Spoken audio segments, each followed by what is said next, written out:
Welcome to the exhibition of the artist Hans Ticha at the Kunsthalle Rostock. My name is Naomi Bergmann and, as an art educator, I am delighted to present the entire work of the artist.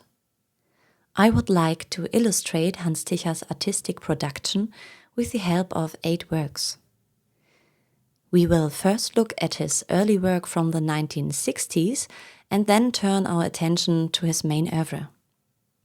Finally, we will conclude our tour with a recent painting from 2024. Audio commentary on the different pictures can be activated by scanning the QR code on the artwork with your mobile phone photo app. You can start the tour chronologically with the 1967 painting Fischerboote mit K, Fishing Boats with K, or put together your own tour of the works as you wish. Headphones are available on loan at the museum ticket counter if required. We are now standing in front of one of Hans Ticha's earliest pieces in this exhibition. Fishing Boats with K is the title of this work from 1967. It was created during Ticha's time as a student in Berlin. Hans Ticha was born in 1940 in Bodenbach an der Elbe, now Podmokli in Czechia. After graduating from high school, he first studied art education at the University of Leipzig. Before that, he had already attended drawing circles with great interest. His following 2 years as a teacher in Lindenthal did not fulfill him. He saw himself more as an artist. And so, in 1964, he began studying in the newly founded College of Fine and Applied Arts in Berlin-Weißensee. Between 1966 and 68, he took courses in color theory, composition and painting technique with his teacher, the painter Kurt Robbel. Ticha appreciated Robbel's approach to surfaces and forms. This is evident in the fishing pictures he designs during his holidays on the island of Rügen. The young artist is especially taken with the sleepy fishing village of Lohme. In the mornings he visits the harbor and sketches the returning fishermen as they unload and prepare their catch. He vividly remembers seeing large cod there, the artist recalls today. In their shapeless raincoats, the fishermen mechanically perform their work. They sort, arrange and select fish. This type of mechanism fascinates the art student. He thus transforms the sailors into orange robot-like creatures. They consist of round and cylinder-like shapes. The fishermen's raincoats glow warmly in rust red, while the spherical floats of the fishing nets are kept in a cool violet. The sea is depicted in a washed-out shade of grey. Between 1967 and 69, he created a number of such fishing pictures. He first sketched them in pencil and then filled them in with watercolor and oil paint. Even at this early stage, these works reveal Ticha's preference for a precise, geometric and systematic painting style. Another interesting detail is the letters and numbers that Ticha often includes in his paintings. In Fishing Boats with K, a red K appears twice. The fishermen marked their boats. Here, K represents Krüger, a fisherman with whom Ticha spoke frequently.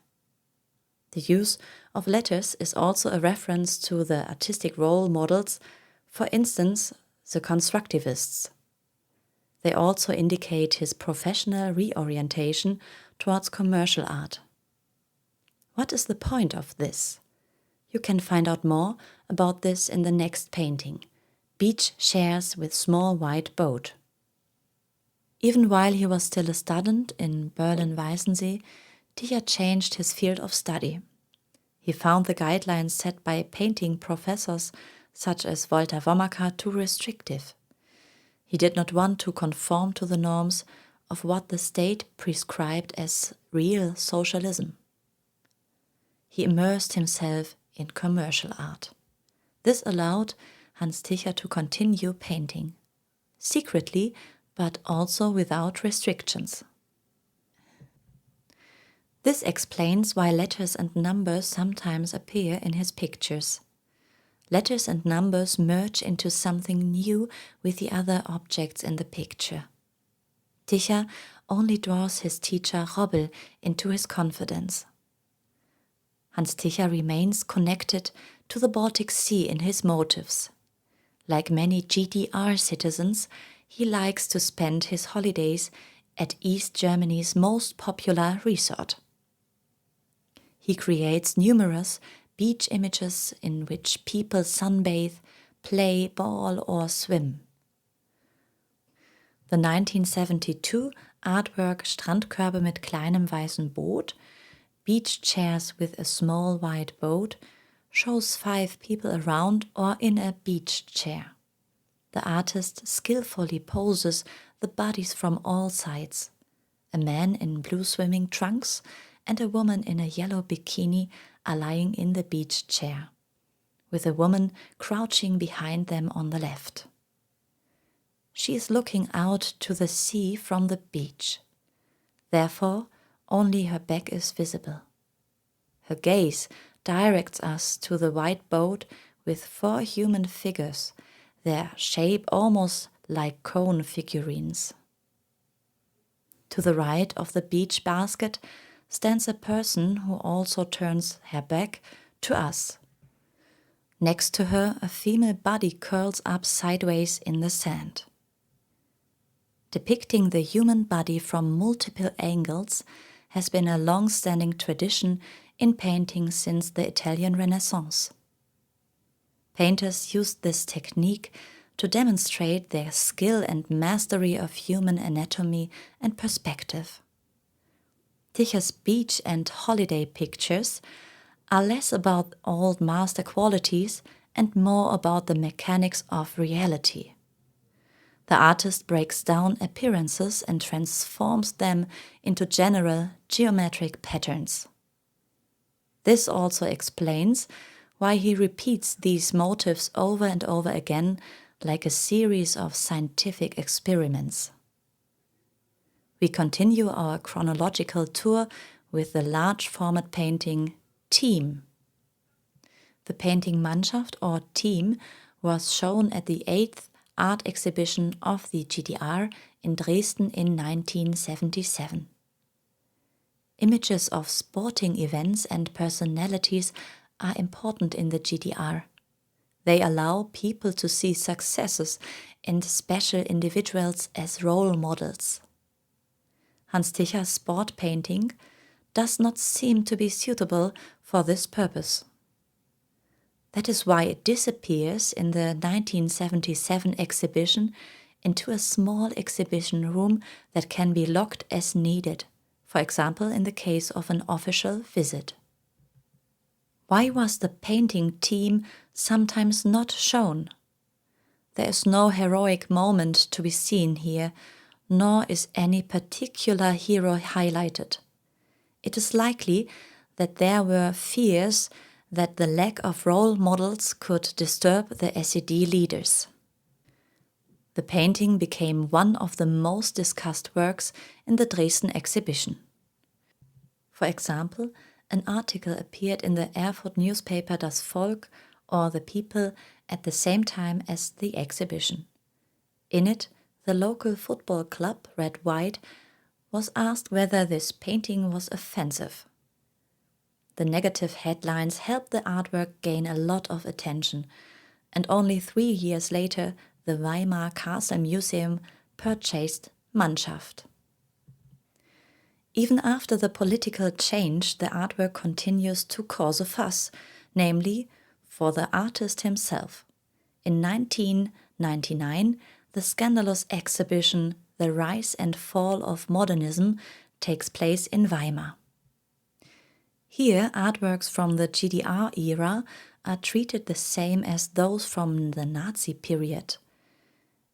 In addition, the arrangement of the pictures in improper rooms on construction fences was a reminder of the Nazi propaganda exhibition Entartete Kunst or Degenerate Art of 1937. This led to the so-called Weimar picture dispute. Affected artists demanded that the exhibition organizers remove their pictures.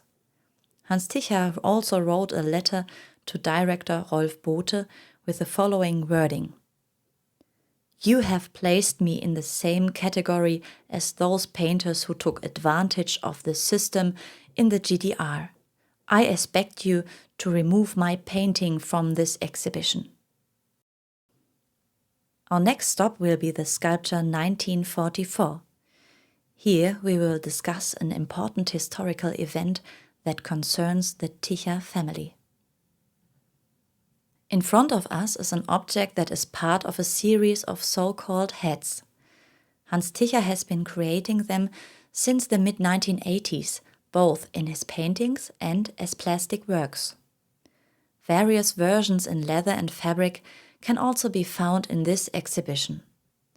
He experiments with modeling clay together with his student Marlies Radebold, who now works as a ceramist in Berlin. Our head is special. It was assembled by the artist from metal and leather elements over a wooden core. With the title 1944, the work refers to a period of time that means a lot to the Ticha family. 1944 is the year in which the father, who served as a soldier in the war, was reported missing. The news had a lasting impact on Hans, who was only 4 years old at that time. Decades later, at the age of 45, Ticha dealt with this experience through his art. A striking feature of the head is the soldier's helmet from the Second World War.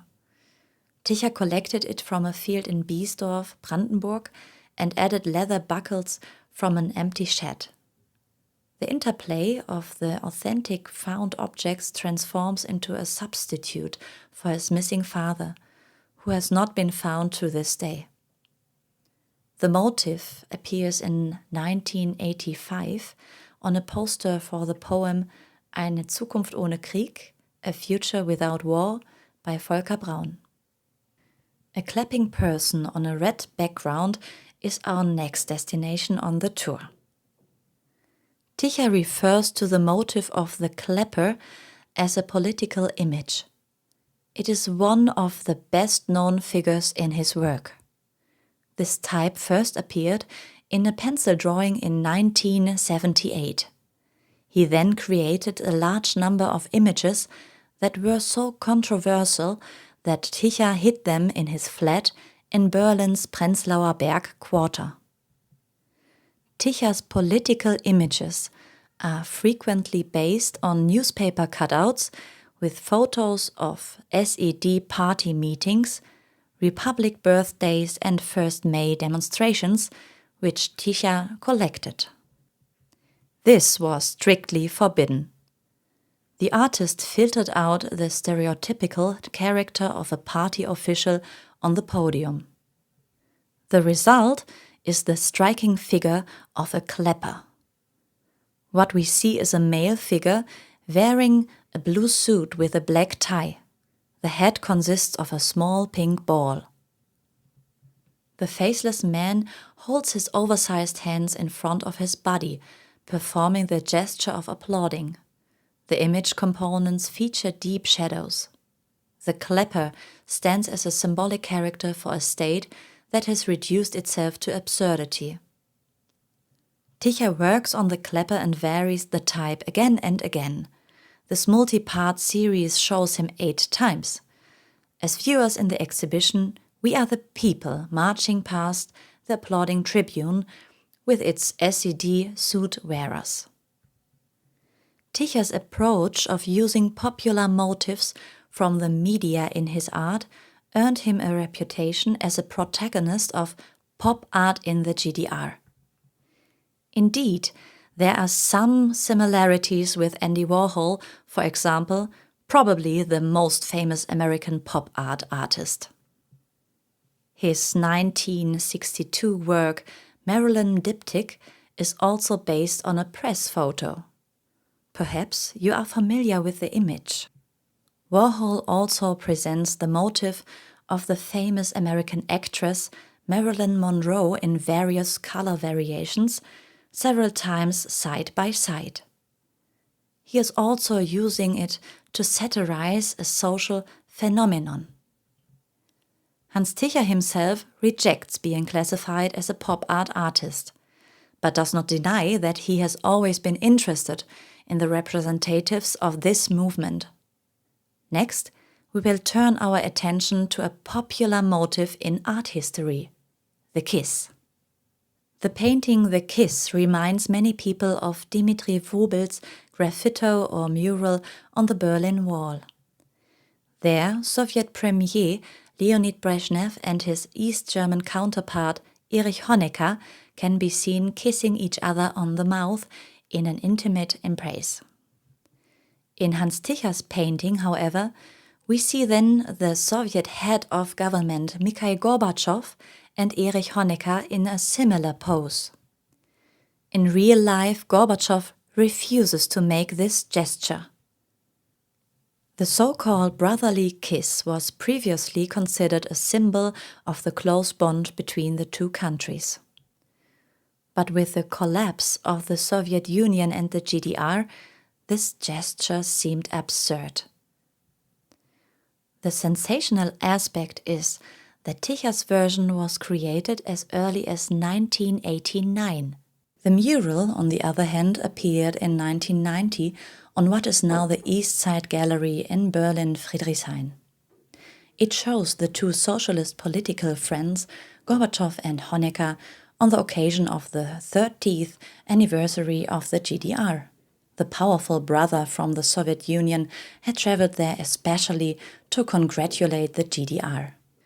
Ticha simply calls his picture The Kiss. One must immediately think of famous kissing couples in art history with the same title, such as those by Auguste Rodin or Gustav Klimt. The exhibition continues with a very busy detailed picture entitled It's Growing Together. Using symbols and familiar slogans, Ticha combines visual habits from both German states, the FRG and the GDR, in this painting. Es wächst zusammen, it grows together. On the one hand, the letters Es lebe, long live, is aimed at people socialized in the GDR who are reminded of common state slogans. In the minds of many people socialized in the GDR, the sentence is completed as Long live socialism, long live the party, or long live peace.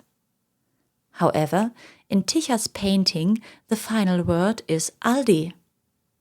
The logo of discount supermarket Aldi, invented by the artist Günther Frutrunk, glows in blue colors behind the GDR slogan. This now also attracts former citizens of the Federal Republic of Germany from what was then West Germany. With the composite slogan Es lebe Aldi, long live Aldi, people no longer pay homage to the political ideology of socialism, but to the capitalist market economy. The headline is crowned by a handshake that resembles the emblem of the Socialist Unity Party of Germany, SED, once the ruling party of the GDR. This time, an Aldi blue hand coming from the west reaches out in a brotherly greeting to the formerly socialist red hand approaching from the east.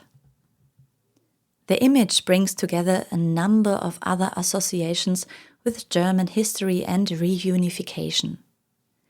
Finally, Ticha's title alludes to a quote from former Chancellor Willy Brandt. In his speech on November 10th in 1989 in front of the Brandenburg Gate in Berlin, he said, "Now what belongs together is growing together." The popular former Chancellor's statement was made in connection with the fall of the Berlin Wall, referring to his policies from the 1970s and the Federal Republic of Germany's quest for unity, which has now been brought to a conclusion. Our tour concludes with a painting from 2024, Vox Populi. His latest work, Vox Populi from 2024, clearly shows that Hans Ticha is still an attentive observer and analyst of his time.